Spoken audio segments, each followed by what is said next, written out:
it is very clear that government, for example, needs to be revitalized, needs to have new blood, needs to have new ideas, needs to have that determination and that energy that maybe the the very high ups have lose sight of.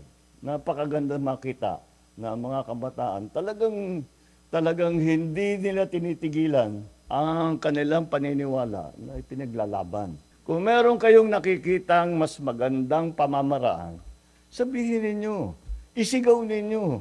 Wala, yung mga matatanda hindi makikinig sa inyo, pero pilitin ninyo. Hindi naman, lahat naman, pagka may pangyayari na ganyan, sasabihin, kung maganda ang naging resulta, anong masama doon? Kung hindi matagumpay, hindi magandang lumabas, hindi bale.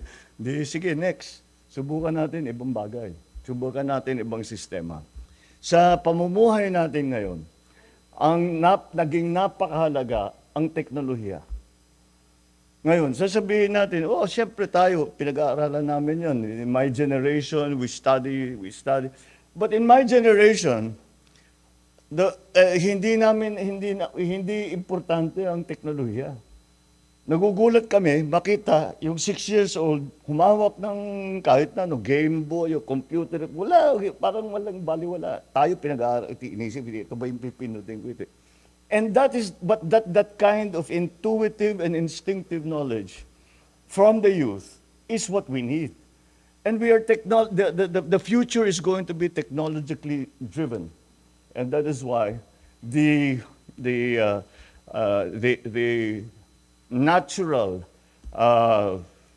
instinct of younger people when it comes to technology is important. It has to be part of all our thinking. It has to be part of all our planning.